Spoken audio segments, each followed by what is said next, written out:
Hello friends, ಎಲ್ಲರೂ ಹೇಗಿದ್ದೀರಾ? ನಾನು ಇವಾಗ ಸ್ವಲ್ಪ ಬೆಟ್ರಾಗಿ ಆಗ್ತಾಯಿದ್ದೀನಿ ಸ್ನೇಹಿತರೆ.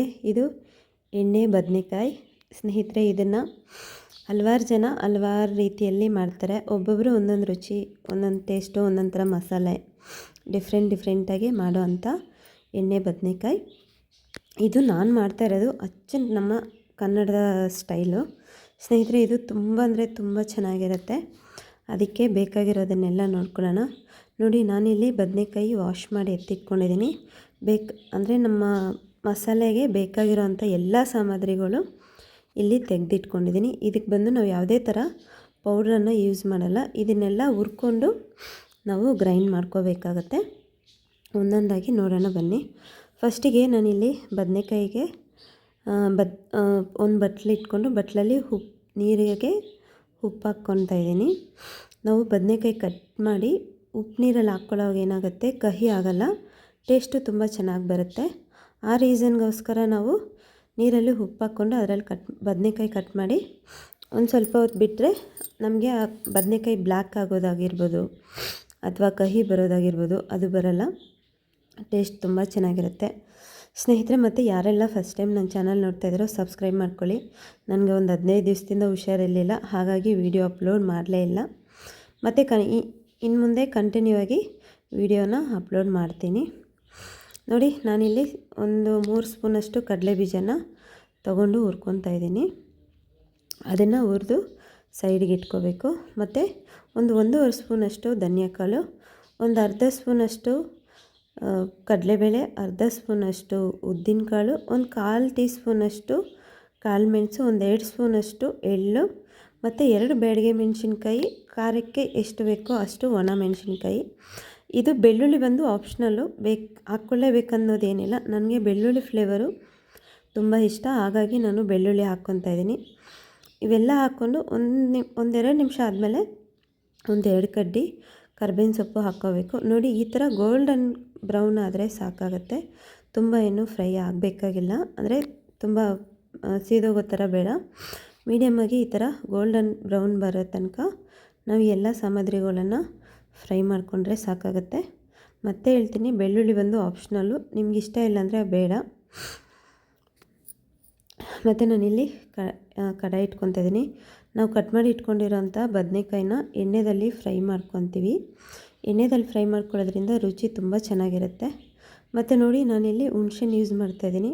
ನಿಂಬೆಹಣ್ಣಲ್ಲಿ ಒಂದು ಅರ್ಧ ನಿಂಬೆಹಣ್ಣಷ್ಟು ಹುಣಸೆಹಣ್ಣನ್ನು ಯೂಸ್ ಮಾಡ್ತಾಯಿದ್ದೀನಿ. ನಾವು ಮತ್ತೆ ಹುರಿದಿಟ್ಕೊಂಡಿರೋಂಥ ಎಲ್ಲ ಮಸಾಲೆಗಳನ್ನು ಸ್ವಲ್ಪ ಬಿಸಿ ಆರಿದ್ಮೇಲೆ ಮಿಕ್ಸಿಗೆ ಹಾಕ್ಕೊಂಡು ಗ್ರೈಂಡ್ ಮಾಡ್ಕೋಬೇಕು. ಇದ್ರ ಜೊತೆಗೆ ಅರಿಶಿನ ಮತ್ತು ಉಪ್ಪನ್ನು ಸೇರಿಸ್ಕೋಬೇಕು. ಆ ಮಸಾಲೆಗೆ ಎಷ್ಟು ಉಪ್ಪು ಬೇಕಾಗುತ್ತೋ ಅಷ್ಟು ಉಪ್ಪನ್ನು ಇವಾಗಲೇ ಸೇರಿಸ್ಕೋಬೇಕು. ಸೇರಿಸ್ಕೊಂಡಾಗ ಸ್ವಲ್ಪ ಟೇಸ್ಟ್ ತುಂಬ ಚೆನ್ನಾಗಿರುತ್ತೆ. ಹಾಗಾಗಿ ಮತ್ತು ನಾನು ಒಣ ಕೊಬ್ಬರಿ ತುರಿದು ಹಾಕ್ಕೊತಾ ಇದ್ದೀನಿ. ನನಗಿಲ್ಲಿ ಸ್ವಲ್ಪ ಕೊಬ್ಬರಿ ಜಾಸ್ತಿ ಅನ್ನಿಸ್ತು. ನೀವು ಮಾಡುವಾಗ ಒಂದು ಸ್ವಲ್ಪ ಕೊಬ್ಬರಿನ 1 ಸ್ಪೂನಷ್ಟು ಕಮ್ಮಿ ಮಾಡ್ಕೊಳ್ಳಿ, ಚೆನ್ನಾಗಿರುತ್ತೆ. ಅಷ್ಟೇನು ಜಾಸ್ತಿ ಅನಿಸಿಲ್ಲ, ಅದು ಒಣಕಾಯಿಯೆಲ್ಲ ಫ್ಲೇವರ್ ಸ್ವಲ್ಪ ಜಾಸ್ತಿ ಇರುತ್ತೆ. ಬಟ್ ಚೆನ್ನಾಗಿತ್ತು, ಅಷ್ಟೇನು ತೊಂದರೆ ಏನಿಲ್ಲ. ಮತ್ತು ನಾವು ಇದನ್ನೆಲ್ಲ ರುಬ್ಬಿ ಸೈಡ್ಗೆ ಇಟ್ಕೊಂಡ್ಮೇಲೆ ನೋಡಿ, ಬದನೆಕಾಯಿ ನೀರಿಂದ ತೆಗೆದು ಸ್ವಲ್ಪ ಬಟ್ಟೆನಲ್ಲಿ ಆ ನೀರೆಲ್ಲ ಒತ್ತಿ ತೆಕ್ಕೊಂಡು ಇಲ್ಲಿ ಬಿಸಿಯಾಗಿರೋ ಆಯಿಲಲ್ಲಿ ಹಾಕ್ಕೊಂಡು ಒಂದು 3/4 ಭಾಗ ನಾವು ಫ್ರೈ ಮಾಡ್ಕೋಬೇಕಾಗತ್ತೆ. 3/4 ಭಾಗ ಫ್ರೈ ಮಾಡಿಕೊಂಡ್ರೆ ಏನಾಗುತ್ತೆ ಅಂದರೆ, ನಾವು ಮತ್ತೆ ಮಸಾಲೆ ಬದನೆಕಾಯಲ್ಲಿಟ್ಟು ಫ್ರೈ ಮಾಡುವಾಗ ಅದು ಟೇಸ್ಟು ಸಖತ್ತಾಗಿರುತ್ತೆ. ಎಣ್ಣೆದಲ್ಲೇ ಫ್ರೈ ಮಾಡಬೇಕಾ ಅಂತ ಕೇಳಿದ್ರೆ ಆ ಥರ ಏನಿಲ್ಲ. ನಾವು ಎಣ್ಣೆದಲ್ಲಿ ಫ್ರೈ ಮಾಡಿದ್ರೆ ಜಸ್ಟ್ ಹಂಗೆ ಕಟ್ ಮಾಡಿ ಮಸಾಲೆನ ಬದನೆಕಾಯಲ್ಲಿ ಇಟ್ಕೊಂಡು ಫ್ರೈ ಮಾಡ್ಕೋಬೋದು. ಬಟ್ ನಾವು ಈ ಥರ ಮಾಡಬೇಕಾದ್ರೆ ಸ್ವಲ್ಪ ಇನ್ನೂ ರುಚಿ ಜಾಸ್ತಿ ಬರುತ್ತೆ, ಟೇಸ್ಟ್ ತುಂಬ ಚೆನ್ನಾಗಿರುತ್ತೆ. ಎಣ್ಣೆ ಏನು ಜಾಸ್ತಿ ಎಳ್ಕೊಳ್ಳೋದಿಲ್ಲ ಬದನೆಕಾಯಿ, ಜಸ್ಟ್ ಅದು ಫ್ರೈ ಆಗುತ್ತೆ ಅಷ್ಟೇ. ಎಣ್ಣೆ ಮಾತ್ರ ಒಂದು ಸ್ವಲ್ಪನೂ ಕುಡಿಯೋದೇ ಇಲ್ಲ. ಹಾಗಾಗಿ ಹೇಳ್ತಾ ಇದ್ದೀನಿ, ಇದರಿಂದ ನಮಗೇನು ಅಂದರೆ ತುಂಬ ಎಣ್ಣೆ ಆಗುತ್ತೆ, ಎಣ್ಣೆ ಜಾಸ್ತಿ ಕುಡಿಯುತ್ತೆ ಆ ಥರ ಎಲ್ಲ ಏನು ಅಂದ್ಕೊಳ್ಳೋಕೆ ಹೋಗಬೇಡಿ. ಇದು ಎಣ್ಣೆ ಕುಡಿಯೋದೇ ಇಲ್ಲ. ಅಮ್ಮಮ್ಮ ಅಂದರೆ ನಾವು ಇವಾಗ ನಾರ್ಮಲಾಗಿ ಫ್ರೈಗೆ ಎಷ್ಟು ಎಣ್ಣೆ ತೊಗೊತೀವಿ ಅದಕ್ಕಿಂತ ಕಮ್ಮಿ ಎಣ್ಣೆನೇ ಕುಡಿಯುತ್ತೆ ಬದನೆಕಾಯಿ. ನೋಡಿ, ಒಂದು 3/4 ಭಾಗ ನಾವು ಈ ಥರ ನೀಟಾಗಿ ಫ್ರೈ ಮಾಡ್ಕೋಬೇಕು. ಈ ಥರ ಫ್ರೈ ಆಗಿ ಆ ಬದನೆಕಾಯಿ ಬಿಟ್ಕೊಳ್ಳುತ್ತಲ್ವ, ಆವಾಗ ನಮಗೆ ಫ್ರೈ ಆಗಿದೆ ಅಂತ ಅರ್ಥ. ಇವಾಗ ಎಲ್ಲ ಬದನೆಕಾಯಿನೂ ಫ್ರೈ ಮಾಡಿ ತೆಕ್ಕೊಂಡು ನಾವು ಪಕ್ಕದಲ್ಲಿ ಒಂದು ಕಡಾಯನ್ನು ಇಟ್ಕೊತಾ ಇದ್ದೀನಿ ನಾನು. ಕಡಾಯಿ ಇಟ್ಕೊಂಡು ಈ ಚೌಟಲ್ಲಿ ಒಂದು 3 ಚೌಟ ಎಣ್ಣೆ ಹಾಕ್ಕೊತಾ ಇದ್ದೀನಿ. ಮತ್ತು ಸಾಸಿವೆ ಹಾಕ್ಕೊಂಡು ಆ ಕಡೆ ಸಿಮ್ಮಲ್ಲಿ ಬಿಟ್ಟು ಈ ಕಡೆ ನಾವು ಫ್ರೈ ಮಾಡಿ ಇಟ್ಕೊಂಡಿರೋಂಥ ಬದನೆಕಾಯಿ ಒಳಗಡೆ ಮಸಾಲೆ ಇಟ್ಕೋಬೇಕಾಗತ್ತೆ. ಮಸಾಲೆ ಇಟ್ಕೊಂಡು ನಾವು 1-2 ನಿಮಿಷ ಫ್ರೈ ಮಾಡ್ಕೊಳ್ಳೋವಾಗ ಟೇಸ್ಟು ತುಂಬ ಚೆನ್ನಾಗಿ ಬರುತ್ತೆ. ಅಂದರೆ ಒಳಗಡೆ ಬದನೆಕಾಯಿಗೆಲ್ಲ ಮಸಾಲೆ ಚೆನ್ನಾಗಿ ಹೋಗಿ ಉಪ್ಪು ಖಾರ ಎಲ್ಲ ತುಂಬ ಚೆನ್ನಾಗಿ ಹಿಡಿದು ಟೇಸ್ಟು ತುಂಬ ಚೆನ್ನಾಗಿರುತ್ತೆ. ಹಾಗಾಗಿ ನೋಡಿ, ಸಾಸಿವೆ ಹಾಕ್ಕೊಂಡಿದ್ದೀನಿ, ಅದ್ರ ಜೊತೆ 1-2 ಕಡ್ಡಿ ಕರಿಬೇವಿನ ಸೊಪ್ಪು ಹಾಕ್ಕೊಂಡಿದ್ದೀನಿ, ಮತ್ತು ಬದನೆಕಾಯಿ ಹಾಕ್ಕೊತಾ ಇದ್ದೀನಿ. ಸ್ನೇಹಿತರೆ, ನಿಜವಾಗ್ಲೂ ಈ ಥರ ತಪ್ಪದಿರ ಟ್ರೈ ಮಾಡಿ, ರುಚಿ ಮಾತ್ರ ಭಾಳ ಸಕ್ಕತ್ತಾಗಿ ಬರುತ್ತೆ. ಈ ಥರ 1-2-5 ನಿಮಿಷ ಲೈಟಾಗಿ ಫ್ರೈ ಮಾಡ್ಕೋಬೇಕು. ಉರಿ ಬಂದು ಮೀಡಿಯಮಲ್ಲಿ ಇಟ್ಕೋಬೇಕು. ಉರಿ ಫಾಸ್ಟಲ್ಲಿ ಇಟ್ಕೋಬಾರ್ದು. ಫಾಸ್ಟಲ್ಲಿ ಇಟ್ಕೊಂಡ್ರೆ ಸೀದೋಗುತ್ತೆ. ನನಗೆ ಸ್ವಲ್ಪ ಕೆಮ್ಮು ಕೋಲ್ಡ್ ಆಗಿದ್ದರಿಂದ ಇನ್ನು ಮಾತಾಡೋದಕ್ಕೆ ಸ್ವಲ್ಪ ಗಂಟಲು ಇದಾಗ್ತಾ ಇದೆ. ಹಾಗಾಗಿ ನೋಡಿ, ನಾವು ರುಬ್ಬಿಟ್ಕೊಂಡಿರೋಂಥ ಎಲ್ಲ ಮಸಾಲೆನೂ ಹಾಕ್ಕೊಂಡು ಎಲ್ಲ ಕಡೆ ನೀಟಾಗಿ ಸ್ಪ್ರೆಡ್ ಮಾಡಿಕೊಂಡು ನಾವು ಲಿಡ್ಡನ್ನು ಕ್ಲೋಸ್ ಮಾಡಿಕೊಂಡು 5 ನಿಮಿಷ ಮೀಡಿಯಮ್ ಫ್ಲೇಮಲ್ಲಿ ಇಟ್ಕೊತೀವಿ. ಮೀಡಿಯಮ್ ಫ್ಲೇಮಲ್ಲಿ ಏನಕ್ಕೆ ಇಟ್ಕೊತೀವಪ್ಪ ಅಂದರೆ, ಮಸಾಲೆ ಇವಾಗ ನಾವು ಗ್ರೈಂಡ್ ಮಾಡಿದ್ದೀವಲ್ಲ ಹಸಿ ನೀರು ಹಾಕಿ, ಅದು ಹಸಿ ಸ್ಮೆಲ್ಲೆಲ್ಲ ಹೋಗೋದಕ್ಕೋಸ್ಕರ, ಅಂದರೆ ಇನ್ನು ಸ್ವಲ್ಪ ರುಚಿ ಜಾಸ್ತಿ ಮಾಡೋದಕ್ಕೋಸ್ಕರ ಆ ಥರ ಫ್ರೈ ಮಾಡ್ಕೋಬೇಕಾಗುತ್ತೆ. ಫ್ರೈ ಮಾಡಿಕೊಂಡು ಮತ್ತು ಆಮೇಲೆ ನಮಗೆ ಗ್ರೇವಿಗೆ ಎಷ್ಟು ನೀರು ಬೇಕೋ ಅಷ್ಟು ನೀರನ್ನು ಸೇರಿಸ್ಕೊಂಡು ನಿಧಾನಕ್ಕೆ ಮಿಕ್ಸ್ ಮಾಡ್ಕೋಬೇಕು. ಆಲ್ಮೋಸ್ಟ್ ಇವಾಗ ನಾವು ಮೀನು ಸಾರೆಲ್ಲ ಮಾಡಿದ್ರೆ ಹೇಗೆ ನಿಧಾನಕ್ಕೆ ಮಿಕ್ಸ್ ಮಾಡ್ಕೊತೀವಲ್ಲ, ನೋಡಿ ಆ ರೀತಿಯಲ್ಲಿ ಮಿಕ್ಸ್ ಮಾಡ್ಕೋಬೇಕಾಗತ್ತೆ.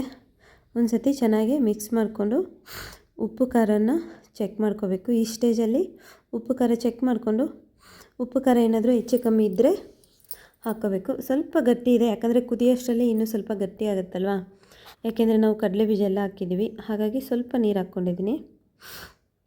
ವಾವ್, ಸೂಪರಾಗಿದೆ, ಸಖತ್ತಾಗಿದೆ. ಒಂಚೂರು ಉಪ್ಪು ಮಾತ್ರ ಕಮ್ಮಿ ಆಯಿತು.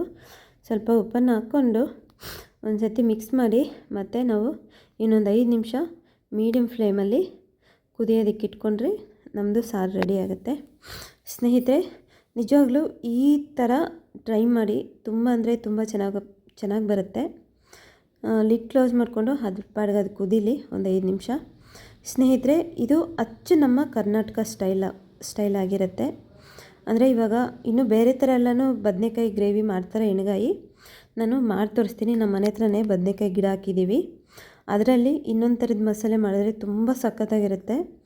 ನನ್ನ ಪ್ರಕಾರ ಈ ಬದನೆಕಾಯಿ ಎಣ್ಗಾಯಿ ಮುಂದೆ ನನಗೆ ಚಿಕನ್ ಮಟನೂ ಅಷ್ಟು ಇದು ಅನಿಸಲ್ಲ.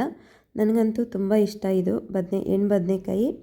ಹಾಗಾಗಿ ನಾನು ನಿಮಗೂ ಹೇಳ್ತಾ ಇದ್ದೀನಿ, ಇದು ಬರೀ ರೈಸಿಗೆ ಅಲ್ಲ, ಮುದ್ದೆಗೆ, ಜೋಳದ ರೊಟ್ಟಿ, ಚಪಾತಿ, ಫುಲ್ಕಾ ಚಪಾತಿಗೆಲ್ಲ ತುಂಬ ಅಂದರೆ ತುಂಬ ಚೆನ್ನಾಗಿರುತ್ತೆ.